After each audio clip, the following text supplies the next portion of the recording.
Po završetku ligaškog dela u kojem je Žak zauzeo 7. mesto, takmičenje u prvoj B ligi Srbije nastavljeno je u dve grupe. Prvih 5 ekipa bore se za prelazak u viši rang, a poslednje 4, među kojima je i Žak, za ostanak u ligi.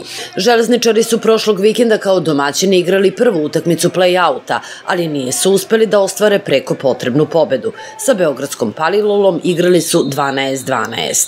Odigrali smo nerešeno, iako smo celu utakmicu i rezultatski i po nekom taktičkom delu smo odradili dobro, vodili i na kraju smo odigrali nerešeno. To je bio prvi korak koji smo morali da odradimo mnogo bolje ka našem opstanku u ovoj ligi. Žak je na 7. mestu tabele, a play-out počeli su sa 3 boda. Igralo se prvi deo prvenstva po jednu utakmicu sa svakom ekipom, jedna kod kuće, jedna u gostima i tako zavisi kako vam zapadne po nekom žrebu. Kasnije se liga delila na 2 dela, znači prvih 5 ekipa koje su plasirane i 4 ekipe koje su pri dnu.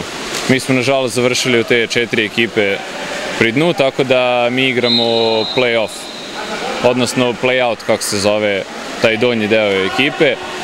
Naš cilj je naravno opstanak u ovoj ligi, mislim da to i kvalitetom i nekim našim statusom zaslužujemo i da ćemo to izboriti.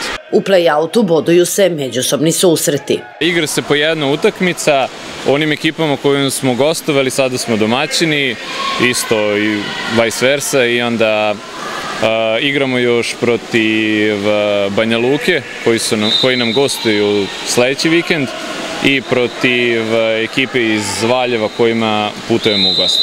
Ako dobijemo obe utakmice da nam to garantuje opstanak, čak nekom kalkulacijom možemo i samo jednu da pobedimo, ali naravno mi idemo da dobijemo obe utakmice.